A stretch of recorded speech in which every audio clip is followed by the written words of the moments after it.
야심차게 기획한 코너 네. 알고 씁시다. 인트로에서는 빨간코님 안 계셨죠? 그렇습니다. 저희 둘이 오손도손 대화를 나누면서 이제 색안경이냐 서랍이냐 이런 얘기들을 나눴습니다. 여러분들에게 저희가 의견을 구했어요. 어떤 이론이 맞겠느냐. 네. 당연히 색안경이었겠죠. 이거 일단 빨간코님께서 한번 투표하는 걸로 시작해볼까요? 그렇죠. 판정단. 저 1대1. 되게 열심히 들었거든요. 네. 근데 심정적으로는 되게 김밥님을 응원해드리고 싶은데 색안경이 솔직히 더 적절한 생각이 들었어요. 그리고 이 책에도 렌즈라는 표현이 나오잖아요. 진짜. 이거 뭐랄까 심정적으로 김밥님을 응원하고 싶었는데라는 이거 말 멘트가 불쌍했다 이거죠. 네, 그러니까. 맞아요. 더 상처가 돼. 이게 더 기분 나빠. 불쌍해서 봐주고 싶었으나 아무리 봐주고 싶어도 색안경이었다 이거지. 정말 너무하네요. 나의 완승이네요. 기분 나쁘고요. 근데 하차하세요. 하차하라고요? 제가 하차하면 저는 누가 잡아줍니까? 제가 아까 글 선생님도 잡고 빨간꼬님도 잡았는데 저 하차하면 누가 저를 잡습니까? 본인이 잡으셔야지. 진짜 냉정하세요. 이런 분을 편을 들겠다고요? 심정적으로는 그러니까 김밥님 편이었다고 하잖아요.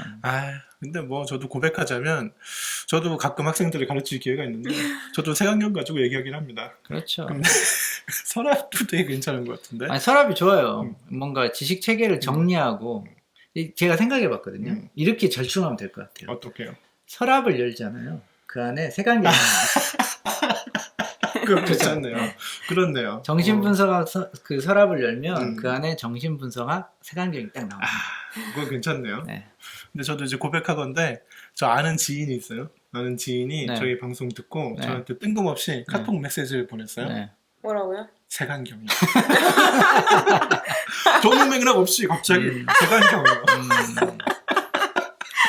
보고 네. 역시 사람은 다 보편적인 게 승리하게 되는 패배를 거죠. 인정해야 네. 되는구나 라고 생각을 했습니다.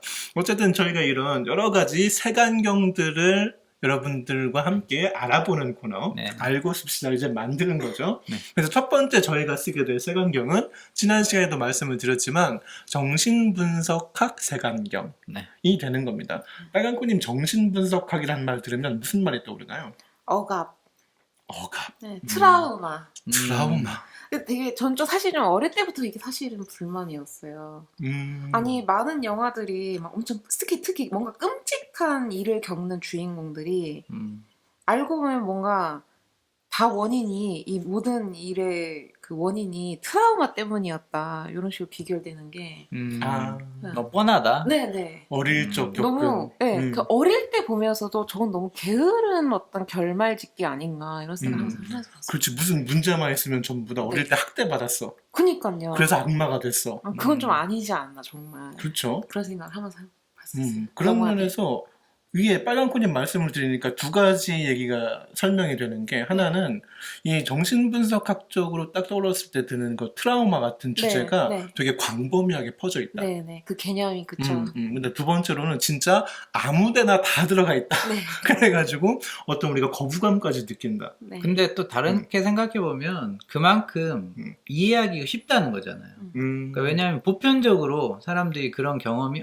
그런 게 있는 것 같아 라고 생각하니까 모든 걸 다 그렇게 때려 맞추는 거는 문제가 있지만 그렇다고 해서 그런 개념들이 전혀 근거 없다거나 또 그렇지는 않은 것 같아요. 사람들이 그만큼 쉽게 받아들인다는 거는 자기 뭐 삶에서 그런 경험들이 어느 정도 있다는 얘기입니다. 그럴 듯할 만큼 네. 충분히 설득력 있는 설명이 된다. 그러니까 너무 이제 그걸 맹신하면 안 되지만 또 그렇다고 해서 그런 설명력을 가지고 있는 이론을 또 배척하는 것도 그렇죠. 바람직한 자세는 아닌 것 같아요. 되게 유용한 열쇠입니다만 맞는 킨처럼 아무데나 꽂아 넣으면 안 된다. 네. 네.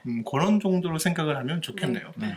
그렇지 않습니까? 우리가 정신분석학하면 떠오르는 뭐 여러 가지 말들이 있어요. 네. 뭐 오이디푸스 컴플렉스니 뭐 이런 말들이 있는데 사실 뭐 오이디푸스 컴플렉스 뭐 우리가 많이 겪습니까? 그건 이제 사람마다 다르겠죠. 그렇죠. 그리고 그 오이디푸스 컴플렉스도 어떻게 바라보느냐에 따라서 완전 다른 해석들이 많기 때문에 오이디푸스 컴플렉스를 알면 글을 잘 쓸 수 있나요? 또 애매하네요. 제 관심사는 오직 이제 그거기 때문에 예를 들면 뭐 어린 시절에 억압되었던 기억들을 아는 것이 우리 글쓰기에 도움이 된다면 필요하겠지만 그렇죠. 만약에 도움이 안 된다. 그럼 뭐 굳이 몰라도 되지 않을까 싶어요. 지금 글 선생님이 말씀하신 지점이 사실은 저희 방송을 들어주시는 네. 청취자분들의 관심사기도 할 것 같아요. 그렇죠. 저희가 뭐 정신 분석학에 대해서 알면 얼마나 알겠습니까? 그렇습니다. 전공자도 아니고. 그런데 굳이 지금 이렇게 다양한 이론들 중에서 정신 분석학을 하는 이유는 우리가 정신 분석학에 대해서 무슨 정리를 깔끔하게 해드릴 테니까, 그죠? 이게 진짜 이게 하려고 그러면 엄청 떨리는 일이에요. 저희가 네. 정신분석학 이겁니다라고 딱 얘기했다가 막 벌써 예상되는 수많은 악플들, 님 그거 아님, 그거 잘 네, 모르면서 네. 썰 푸는 거 이상함, 뭐 이런 네. 거 막 공격 들어올 거 지금 걱정이 되는데. 근데 그런 것들 하겠다는 게 아니라는 거죠. 그렇죠. 저희가 그렇게 이론을 딱 정리하겠다가 아니라 일단 이런 방향의 내용이다. 네. 아는 정도의 큰 틀만 공유를 하고 네. 이 큰 틀을 가지고 실제 이걸 글로 우리가 글을 쓸 때는 네. 이 지식이 어떤 방식으로 도움이 될지 네. 정도의 연결을 설명을 드리는 게 이 알고 씁시다라는 방송의 목적이다. 그렇죠. 그리고 이제 빨간코님께서는 또 평론을 하시니까 그렇네요. 평론을 할 때 이제 이런 이론들을 활용을 하실 거 아니에요? 그러면 이제 그 활용 경험들 이런 이론들을 활용할 땐 이런 것들이 좋더라. 엄청 소중하겠네요. 뭐 그런 이제 팁 같은 것들 좀 공유를 해주시면 글쓰기에 도움이 되는 거죠. 아, 저희가 알고자 하는 것도 목적이지만 또 아는 걸 가지고 쓰는 게 목적이니까요. 그래서 다른 방송과 좀 차별화되게 이 방송을 들으면 정신분석학은 대충 알고 남들 아는 수준. 하지만 글쓰기에는 이렇게 활용할 수 있겠구나. 그 부분을 좀 더 많이 얘기해 보는 게 어떨까 싶어요. 예.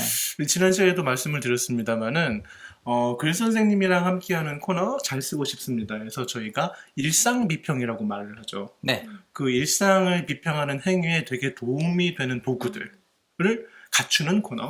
또 빨간코님이랑 같이 진행하는 취중필담. 여기에서 이제 미디어들을 접하고 저희가 거기에 대한 비평 행위를 해보는 건데 네. 거기에서도 뭔가 연결할 수 있는 좋은 도구.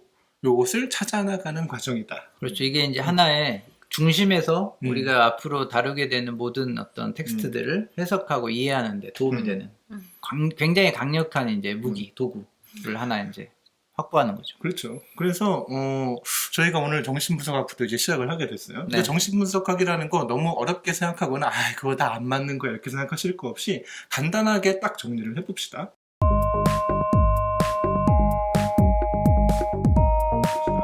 그러면 정신분석학이라는 건 기본적으로 무의식이라는 게 존재한다 에서 출발을 하는 거죠. 제일 중요한 개념이죠, 사실은. 그렇죠. 무의식. 사람이 의식적으로 하는 행동도 있지만 내가 의식하지 못한 채로 하는 행동도 있다. 네. 그럴 때 이제 무의식적으로 했어. 말 실수했는데 무의식적으로 나왔어. 네. 이런 말할 때 쓰는 게 이제 무의식이라는 단어죠. 그게 이제 첫 번째 용법인 것 같아요. 우리가 사용하는 무의식적이다라고 할 때는 알지 못하는 상태에서 한다. 이거는 사실은 겉으로 드러나는 행동을 설명하기 위한 용어죠. 엄밀한 정신분석학적인 의미는 아닙니다. 그렇죠. 네. 말하자면은 글 선생님이 자꾸 저한테 무의식적으로 야단을 친다. 네. 이런 게 이제 나도 모르는 사이에 나도 모르면서 그렇게 된다. 그러니까 네. 제가 이렇게 구박받기 좋은 캐릭터가 원래 아닙니다. 맞아요. 제가 원래 사회 밖에 나가면은요, 제가 오히려 구박을 하는 쪽입니다. 근데 방송만 들어오면 글 선생님한테 엄청 구박받고 살고 있어요. 정신분석학적으로는 뭔가 무의식이 작동하고 있는 거죠. 여기서 말할 때 무의식이 작동한다. 자, 정리해보면 무의식적으로 행동한다는 어떤 행동이 의식하지 않은 상태에서 나타난다는 거니까 그냥 그건 기술적인 표현이에요. 그렇죠. 디스크립티브한. 그 현상을 설명하기 위한. 근데 무의식이 작동한다고 했을 때는 의미가 좀 다르죠. 그렇죠. 네. 무의식이라는 게 일단 우리들의 머릿속에 어느 한 부분의 존재를 아예 한다라는 거죠. 행동에 영향을 미치는. 머릿속에 있나요? 그렇다고 의식은 어디 있나요? 허벅지에 있을 수는 없을 거 아닙니까? 그러니까 이제 무의식이 생물학적인 기원, 생물학적인 토대가 뭐냐라고 하면 뇌겠죠. 뇌의 작용일 테니까. 그런데 이제 우리가 거기까지 갈 필요는 없을 것 같고 그냥 일반적으로 정신분석학에서 말하는 무의식이라는 게 뭐냐? 무의식이 작동한다고 할 때 너의 무의식이 뭐야? 이렇게 물어봤을 때 그 무의식이 뭐냐? 그걸 좀 정리를 하면 될 것 같아요. 그렇죠. 근데 지금 그 선생님이 말씀하신 것처럼 너의 무의식이 뭐냐라고 말하면 대답할 수 있는 사람은 없을 것 같아요. 왜냐하면 네. 아니 의식이 없으니까 의식할 수 없으니까 무의식이라고 부르는 거 아닙니까? 네. 그런 무의식이 아까 빨간코님이 말씀하신 단어 중에 네. 억압이라는 말이 있었어요. 그러면서 생겨난다라고 보는 게 일단 정신분석학의 출발이죠.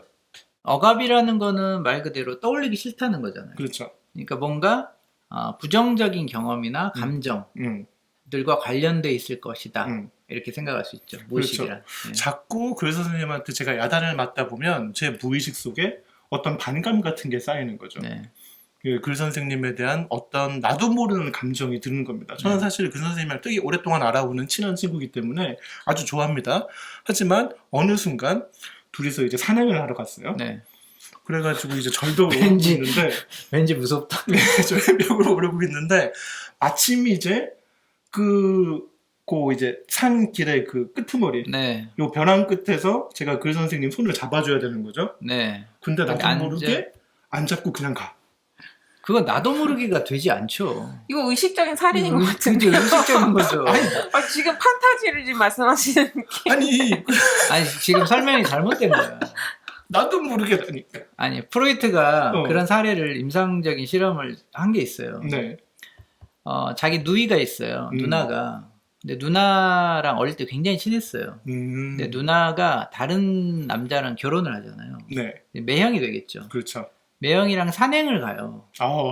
비슷하죠. 그렇네요. 근데 산행을 가는 거예요, 그냥. 밀어버리나요? 아니요. 산행을 가요. 그러면서 위험한 일도 일어나고 막 이래요. 네네네. 근데 프로이트의 분석은 산행을 가서 위험한 상황이 생길지도 모르는 산행을 가는 거 있죠.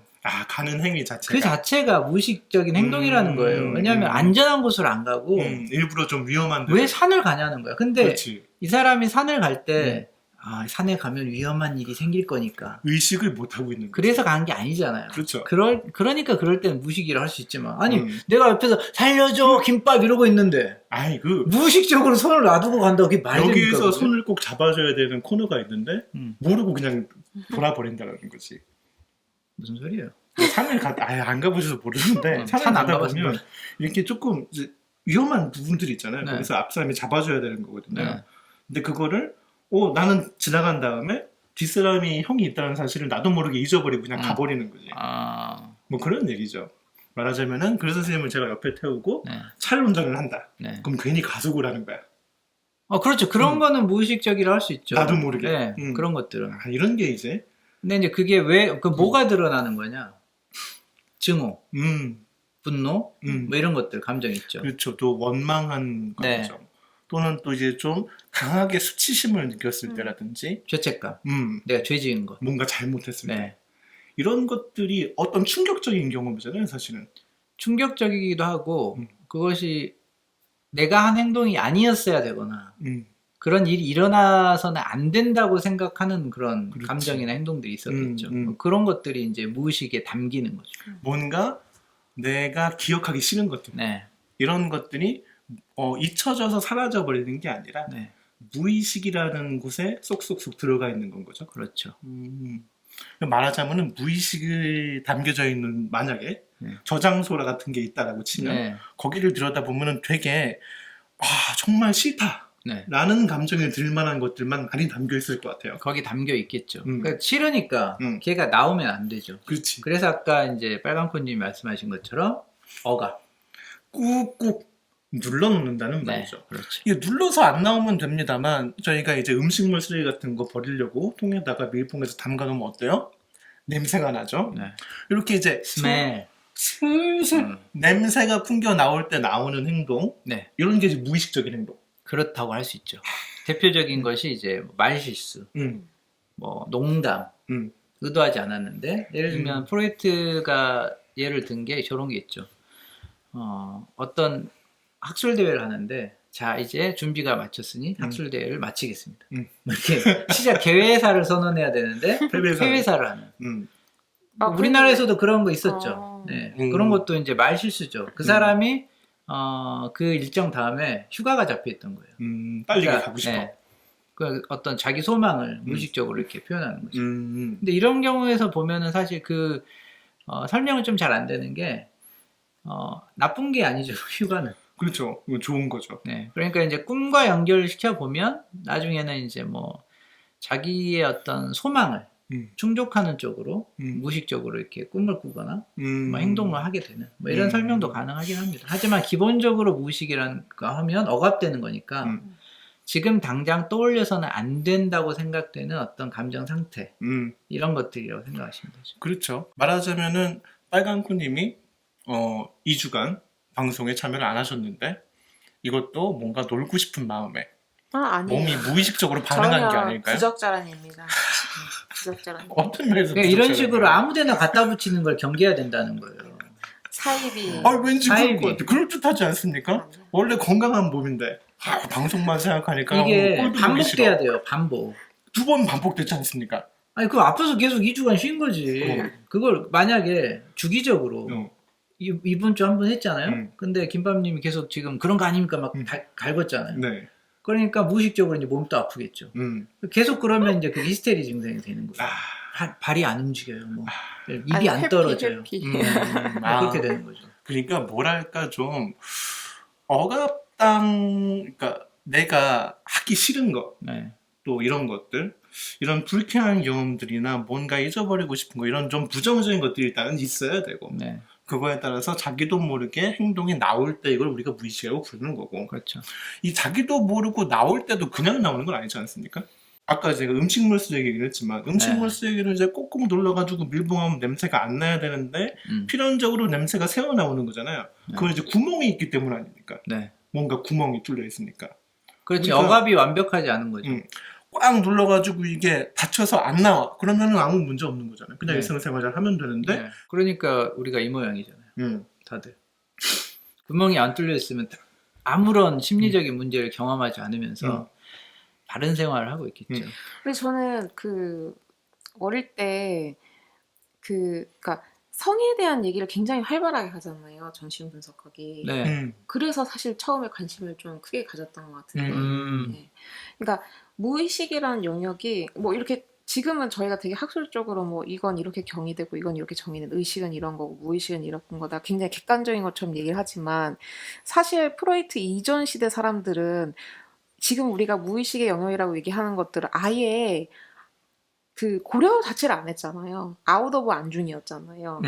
그걸 아예 진지하게 뭔가 생각할 거리로 여기질 않았었잖아요. 근데 그걸 이제 뭔가 생각할 거리로 끌어온 것 자체가 굉장히 이제 위대한 점이라고 저는 느꼈었거든요. 그리고 실제로 그게 굉장히 이제 정신사 면에서도 큰 의의가 있는 거라고 이제 얘기된다고 알고 있고. 맞아요. 그렇죠. 그러니까 우리가 정신분석학이라는 거를 얘기할 때 프로이트를 빼놓을 수가 없잖아요. 네. 이제 그 책에서도 프로이트 정신분석이 먼저 나오죠. 네.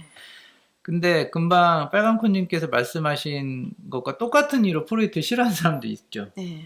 그래서 보통 우리가 프로이트에 대해서 가지고 있는 인상이 첫 번째가 이 성욕지상주의자. 모든 걸 다 성욕으로 해결하려고 한다. 너무 한원주의적이다. 네, 그렇죠. 그 다음에 두 번째가 막장 가족 드라마의 창시자. 오이디푸스 컴플렉스, 고착으로 대표되는. 그렇죠. 그다음에 세 번째가 꿈해몽가. 그 세 가지가 우리가 정신분석학 할 때, 프로이트 정신분석학으로 얘기할 때 어떤 인상? 세 가지인 것 같아요.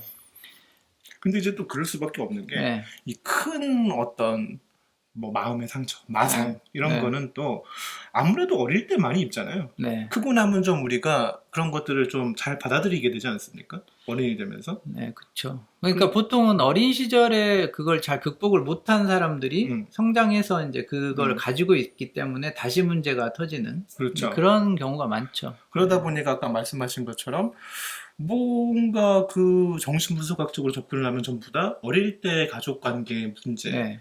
조금 환원되는 맛이 있는 거고. 어릴 때 가족 관계, 그 중에서 특히 어떤 성적인 성적인 문제 그렇죠. 이렇게 되는 엄마와 거죠. 뭐 아들이라든지 네. 또는 뭐 형제간에서도 그런 일들이 벌어지죠. 네, 형제 간의 경쟁, 뭐 부자 관계, 뭐 모자 관계, 뭐 이런 식의 것들이 이제 반복되는 형태. 그러니까 그런 게 너무 많다 보니까 이게 아까 말씀하신 것처럼 막장 드라마에 아주 좋은 소재예요. 그렇죠.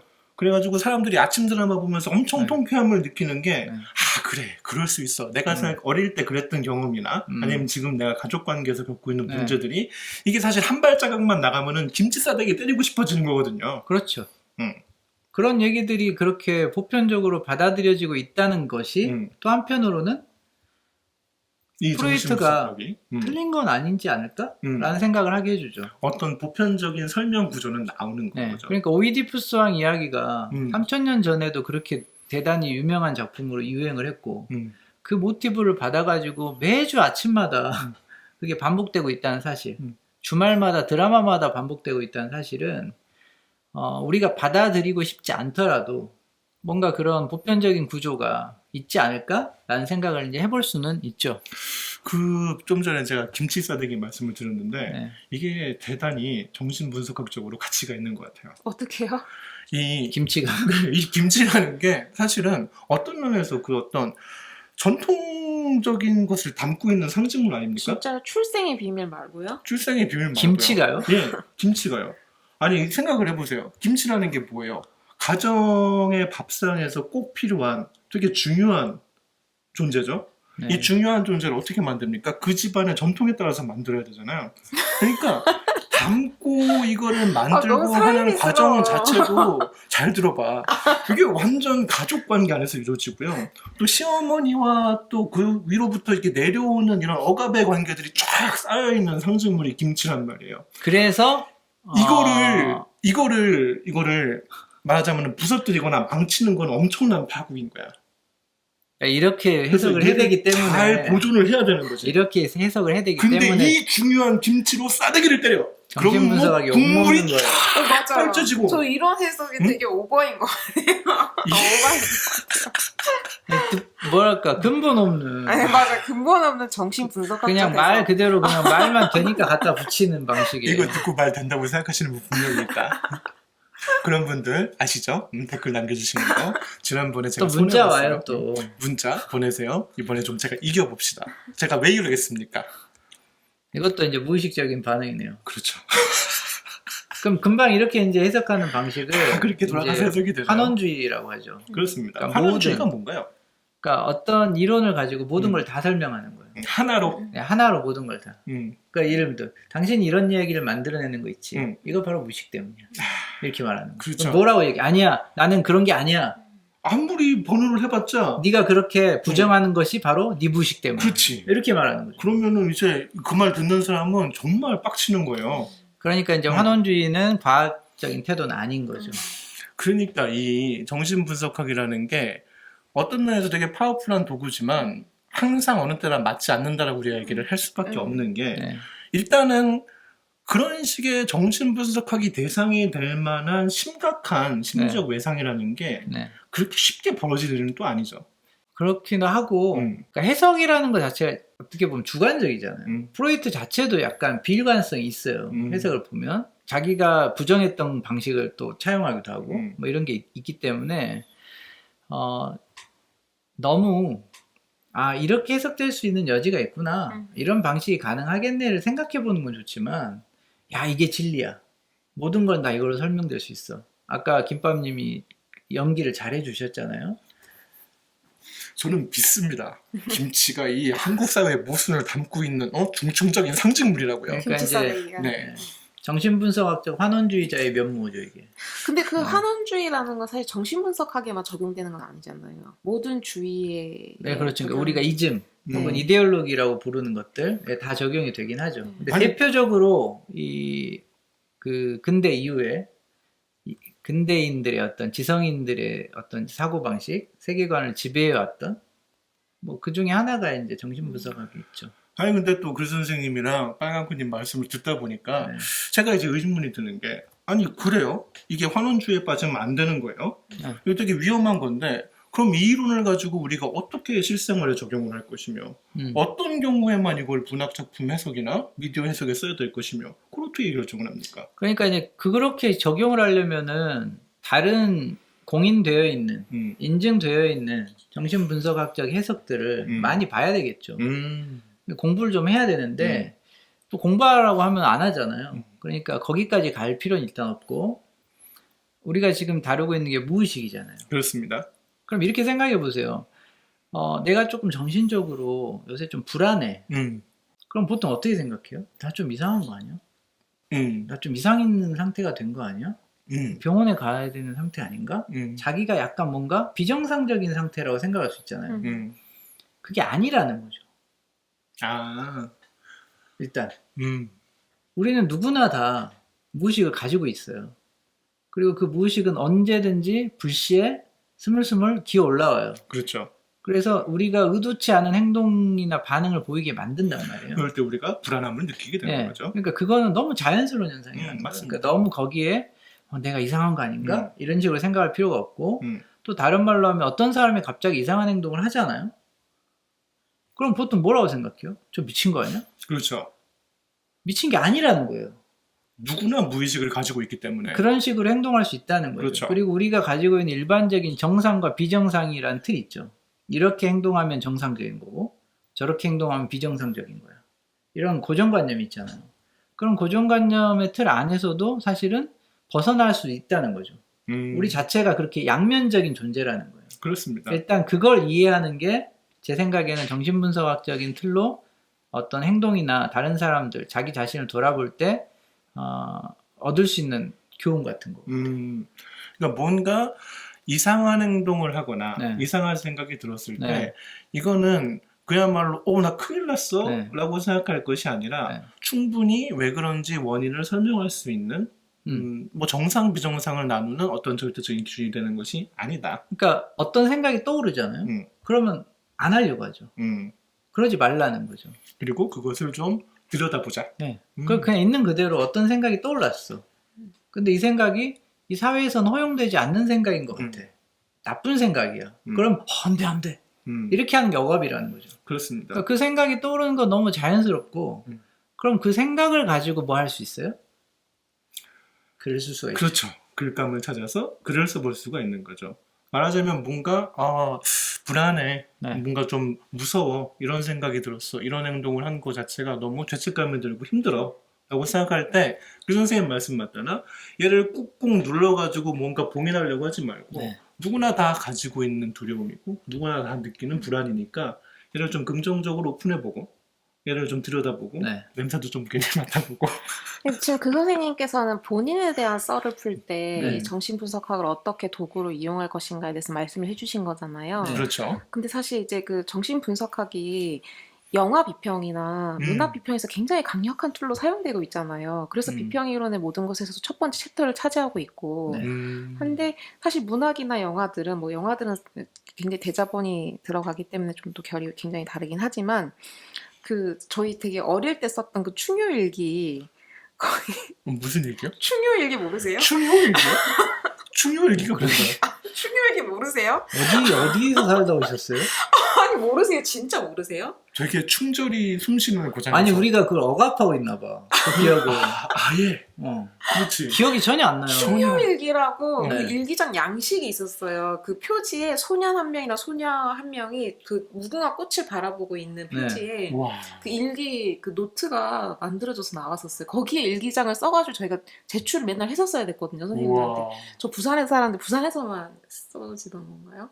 모르겠습니다. 아무도 모르시나요? 저 너무 강력하게 억압해놓고 있나요? 뭔가를 써서 냈다는 기억은 있어요. 근데 그게 충효일기였는지는 모르겠네요. 그러게요. 하여튼 그런데 그러니까 지금 그 선생님께서 본인의 썰을 풀 때 이제 보통은 이제 이렇게 생각해야지, 내지는 이렇게 살아야지라고 저희가 충효일기 어릴 때 써서 낼 법한 그런 담화들만은 이제 사실은 쓴다는 건 이미 이제 억압된 데 따라서 자아를 이제 규정하고 이제 뭔가 글들을 이제 이리저리 풀어내는 것이고 문학이나 사실 영화들은 거기서 이제 새어나가는 많은 것들, 문제적 국면들을 사실은 또 이제 담아내고 이게 정말 있잖아요. 중요한 말인 것 같아요. 그래서 사실 그 정신분석학이라는 툴이 굉장히 강력해질 수밖에 없는 것 같아요. 방금 그 새어나가는 문제들이라고 말씀하셨는데 어떤 문제들인가요, 주로?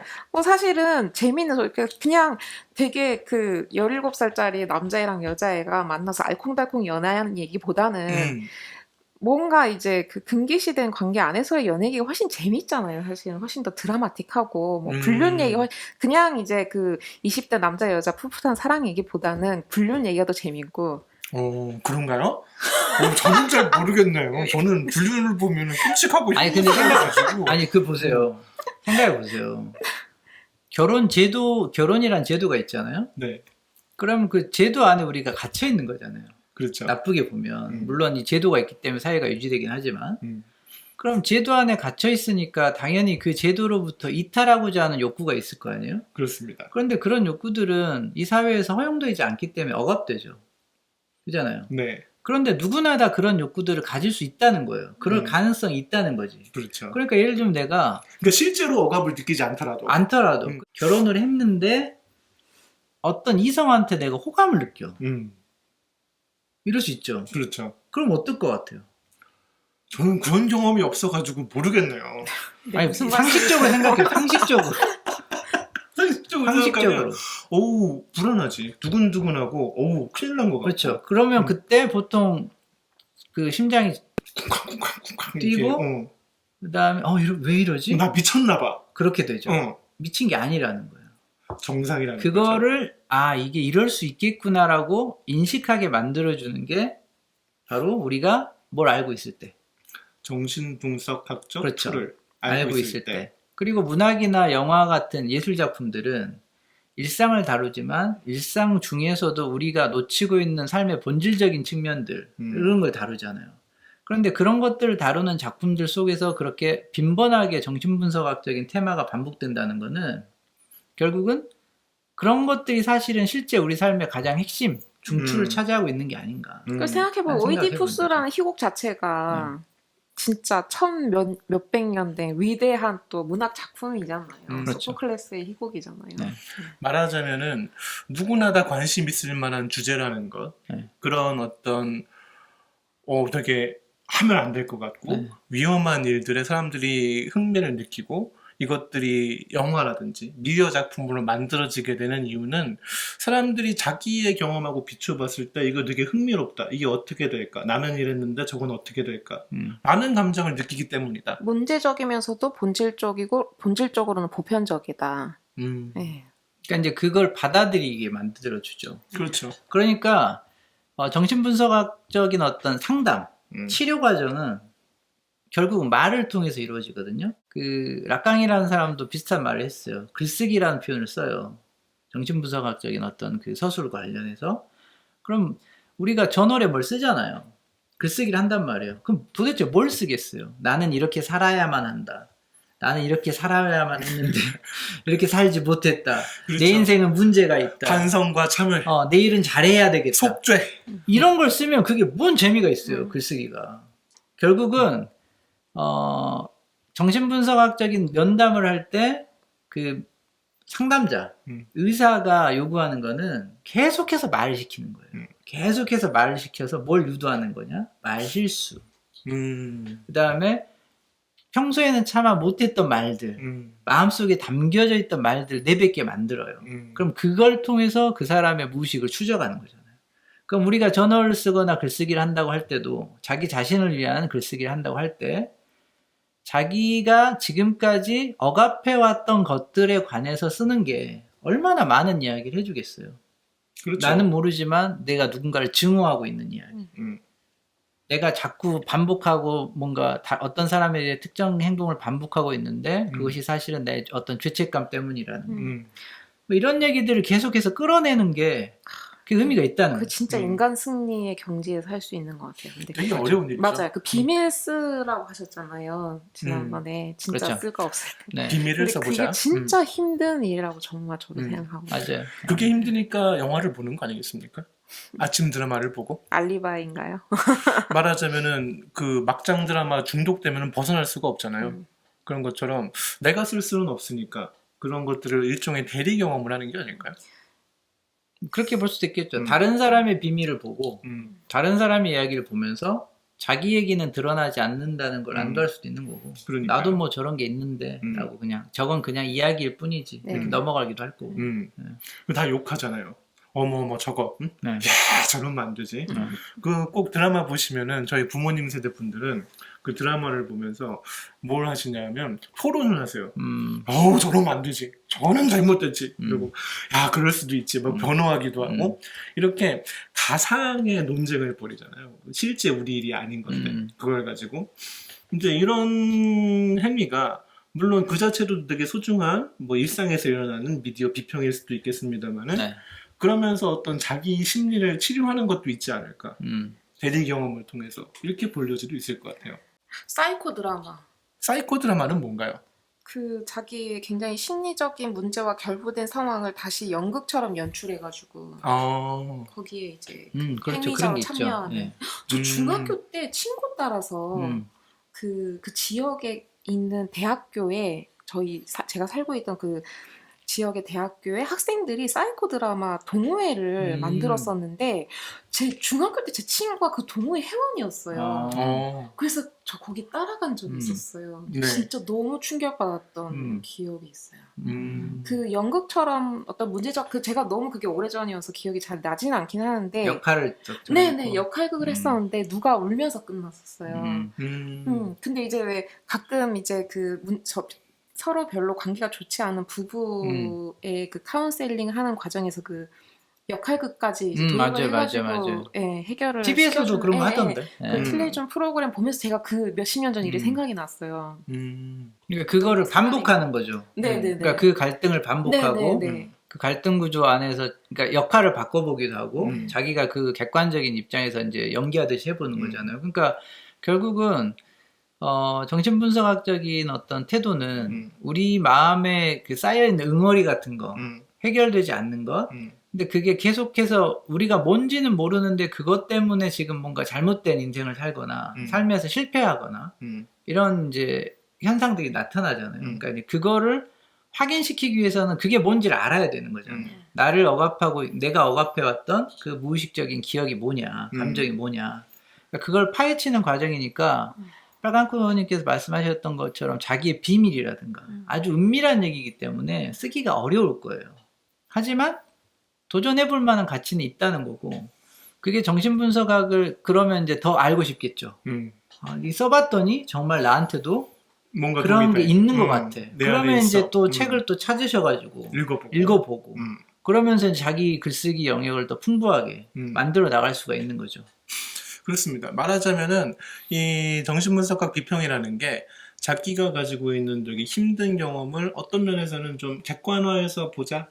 그런 이런 있죠. 계기가 잘 될 수 있을 것 같고. 그다음에 평소에 자기가 따르고 있던 규범, 가치 체계 이런 것들에서 벗어나더라도 내 마음속에 있는 그걸 막 뚫고 나오려는 뭔가 있다면 그걸 억압하려고 하지 말고 있는 그대로 한번 토해내 보라는 거죠. 떠오르는 대로 그렇죠. 욕설이 돼도 좋고 뭐 상대방의 비방이 돼도 좋고 그걸 쭉 쓰는 과정에서 자기도 모르는 자기 자신에 대해서 좀 더 알게 된다는 거예요. 진짜 어려운 것 같아요. 네. 근데 또 이제 어렵긴 합니다만은 그 사이코 드라마에서 가졌던 과정도 그렇고 자기의 그 억압 근원적인 그 상처를 알고 걔를 다시 이제 제대로 한다고 그러죠. 이걸 다시 한번 행동을 해보다든지 아니면 퇴행이라죠. 퇴행을 해서 그거를 다시 좋은 기억으로 바꾼다든지 이렇게 어떻게 그 원인을 해결하면 또 심리적인 문제들이 해결되기도 하니까. 네. 그러니까 그 자아심리학이라는 게 있는데 그건 프로이트 심리학은 좀 다른 거거든요. 프로이트는 자아보다는 그 무의식 계열의 이드나 뭐 이쪽을 강조하는데 그 자아심리학은 자아를 강화시키고 사회적 관계를 맺고 이런 쪽의 상담을 통해서 해결을 하려고 해요. 근데 그거는 방어 기제를 강화하는 거잖아요. 그렇죠. 그러니까 무의식이 떠오르지 못하게 하는 건데 지금 우리가 얘기하고 있는 프로이트 심리학은 방어 기제를 의도적으로 약간 그러니까 붕괴시키는 거죠. 그래서 그냥 툭 나오게. 예. 그러니까 그런 경험을 우리가 자주 하는 거는 조금 심리적으로 굉장히 힘들겠지만 굉장히 힘들다고 말씀을 계속 하시는데 힘든 일이에요. 힘든 일. 위험하기도 하니까 그런 거죠 사실. 하지만 이제 그 정도 수준이 아니더라도 자기를 굉장히 괴롭히는 거나 뭔가 그런 거 있잖아요. 불편하게 만드는 그런 감정들에 관련해서 뭔가 글감을 찾아보는 게 단순히 글쓰기뿐만 아니라 자신의 정신 건강에도 뭔가 도움이 될 만한 지점도 분명히 있다는 거죠. 자기를 더 잘 알게 되니까 자기 내면에 대해서. 그렇죠. 또 이렇게 하는 게 너무 부담스러운 분들도 분명히 있을 거예요. 이제 그런 분들 같은 경우는 자기를 대상으로 삼기보다는 네. 먼저 어떤 다른 대상, 문학 작품이라든지 아까 우리가 주구장창 얘기했던 네. 뭐 아침 드라마라든지 이런 다른 스토리를 가지고 와서 먼저 시도를 해보시는 것도 좋은 방법이 될 것 같아요. 네, 그렇긴 한데 그게 이제 적용 과정이라 좀 어려울 수도 있어요. 오히려 자기에 대해서 얘기하는 것보다. 아무래도 좀 분석하기가 쉽지 않아요. 분석을 해야 되니까. 그러니까 딱 보고 이거는 쟤 왜 저래? 이렇게는 말할 수 있지만 근데 그걸 자기 삶에 대해서 쓰는 거하고 또 이제 가상의 허구적인 사건에 대해서 쓰는 건 좀 다른 게 있으니까 물론 이제 그게 더 편하신 분은 그렇게 하실 수도 있는데 지금 뭐 이게 낫다 저게 낫다 보다는 정신분석학적인 어떤 이론이 글쓰기에 어떤 도움이 될 것인가. 분명히 도움이 되는 지점이 있으니까 그 지점들 무의식적으로 무의식 혹은 억압되어 있는 자신의 기억 혹은 무엇인가를 계속 이렇게 놓지 말고 관심을 가져봐라. 그럼 거기에서 뭔가 좋은 얘기들이 나올 수 있다. 이거를 문학 작품에 적용한다 그러면 방금 그 선생님 말씀하신 것처럼 뭔가 좀 패턴들이 몇 가지가 있으면 그걸 가지고 실마리를 잡아가지고 얘기할 수 있을 것 같아요. 이를테면 이제 우리가 뭔가 불안하고 두려움을 느낄 때 그런 무의식적인 반응들이 나오니까 문학 작품 안에서도 어떤 그런 불안 증세가 나타난다든지 어떤 이상한 행동들처럼 보이는 패턴이 나타난다든지 그러면 아 이게 정신분석학적으로 분석해 볼 수 있지 않을까 하고 연습해 볼 수 있는 거죠. 자, 이 정신분석학 비평이라는 게 지금 말씀 들으신 것처럼 뭐 엄청 말 대단한 것 같지만 사실은 우리가 일상적으로 많이 겪는 거고 또 우리가 흔히 이거 되게 비정상적이야 하고 두려움을 갖는 건데 오늘 여러분들 들으신 내용을 다시 참고를 해보시면 꼭 그럴 필요는 없겠다 라는 생각이 드셨으면 좋겠습니다. 그렇게 한번 저희가 요 정신분석학 비평의 시작을 해보도록 하고요. 물론 이제 이게 다는 아닙니다. 그렇죠? 네, 그렇죠. 프로이트 얘기 오늘 되게 많이 했지만 락강 얘기 할 거잖아요. 그렇죠. 네. 락강 얘기도 조금 해야 될 것 같고요. 이 락강이 또 중요한 얘기 많이 하지 않았습니까? 이론을 막 체계적으로 설명드리기보다는 여러분들이 도구로 사용할 수 있을 만한 몇 가지 개념들 이런 것 정도는 다음 시간에 저희가 한번 체계적으로 정리해 드리도록 하겠습니다. 또 그래야 다음 시간에 들으실 거 아닙니까? 네. 그리고 글쓰기를 이제 하실 때 뭘 알고 있는 건 사실 별 의미가 없어요. 머릿속에 내가 뭐 많은 걸 알고 있다고 해서 글을 잘 쓰는 거 아니거든요. 알고 있는 걸 쓴다고 하면 그냥 책을 베껴 쓰면 되는 거지. 중요한 거는 뭘 하나를 배웠으면 뭐가 됐든 간에 그거를 자기 삶에 조금 적용을 해보는 거. 이게 중요하니까 이번 주에 글을 쓰실 때는 적어도 한두 가지 감정 정도. 내가 소홀히 했거나 요새 나를 조금 힘들게 하는 그 감정과 관련돼서 왜 그런 감정이 일어났는지 그게 지금 어떻게 전개되고 있는지 그러니까 자기 마음속을 조금 한번 들여다보는 방식의 글쓰기를 시도해보자. 뭐 이런 시도 정도는 해볼 수는 있을 것 같아요. 그게 뭐 대단한 어떤 뭐 무의식적인 어떤 개념은 아니더라도 좀 직시하기 싫었던 네. 지금 회피해두고 있었던 감정들? 회피하고 있었거나 내가 회피하고 있었던 건 무엇이냐? 남한테 보이기 싫은 것들. 그런 게 무엇일까? 너무 내밀한 비밀은 아니더라도 그거야 본인만이 알겠죠. 그렇죠. 네. 그냥 오늘 나는 내 앞에 차 끼어드는 사람이 너무 미웠어. 죽이고 싶었다. 뭐 그런 이런 경우 거. 있잖아요. 간단한 것부터 출발을 해볼 수 있을 것 같습니다. 네. 오늘 나는 돈가스 정말 먹기 싫었어. 왜일까? 너무 단순한가?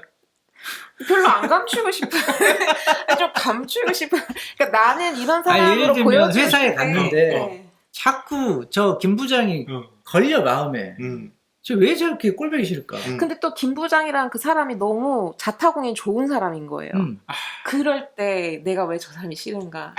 이런 그런 게 더 것들은 첨예하게 글감이 드러나요. 되죠. 네. 얘기할 것도. 이것도 근데 역시 뭐 돈가스 좋고 말고는 돈가스. 나도 몰래 돈가스가 싫었을 수도 있지. 왜? 참. 뭐든 그렇게 갖다 붙이지 말라는 거 아닙니까 지금 우리 취지가. 알겠습니다. 이거 무시무시해가지고 이거 아니, 나는- 이거 쓸 거야 이거. 요거 쓸 거야 이거 지금. 그래 돈가스를 한번 써보세요. 둘이 그냥 편 먹고 불쌍해 보여? 나 다 기억하고 있어. 이런 태도가 네. 정신분석학적으로 네. 해석 가능하다는 거죠. 이것이 환원주의입니다. 뭔가 다른 사람이 자신의 네. 어떤 의견을 반대했을 네. 때 굉장히 방어적이고 아, 이게 지금 그 락강에 따르면 네, 라땅이요? 예, 예. 뭔가 성숙하지 못한 아직 환원주의 맞는 네. 것 같아요. 음모로부터의 분리가 제대로 이루어지지 않았어. 자기는 완벽한 존재. 어, 나의 상상계 속에 나는 모든 걸 다 할 수 있어. 훼손되면 안 해. 나의 이미지는 훼손되면 안 되는 거야. 음. 근데 나의 이미지를 훼손시켜? 음. 이런 식의. 음. 그건 내가 용납할 수 없어. 이건 아직 상상계에서 벗어나지 못한 거. 지금 제가 어려운 말씀 드렸는데 이런 얘기들이 다음 시간에. 그렇죠. 네. 다음 시간을 들으시면 시몬 선생님이 얼마나 상상기에서 벗어나고 있는지 못한지에 대해서 우리가 조금 알 수 있을 것 같고요. 네. 다음 시간까지 우리 한번 일단 뭐 이번에는 막 이걸 써봐라라고 강력하게 권유드리긴 조금 어려워요. 그렇죠. 이제 그 그렇지만- 소재 방향 측면에서 시도를 네. 한번 해보시자라고 네. 우리가 오늘 띄워드리고 정신분석학적 관점에서 자신의 무의식과 관련. 억압되어 비밀을 있는. 써라라는 거랑 비슷하네요. 사실 네, 그렇죠. 좀 일맥상통하네. 네. 음. 그거 연결돼 있는 거죠. 그렇습니다. 이게 글이라는 게 사실 중요한 지점에서는 또 다들 이렇게 만나는 부분들이 있는 것 같아요. 네. 그렇죠. 이 코너 자체가 또 그렇게 양쪽 코너를 연결해 나가는 느낌도 강한 거고요. 네. 좋습니다. 그러면 저희 다음 시간까지 다 함께 한번 조심스럽게 쓰고 봅시다.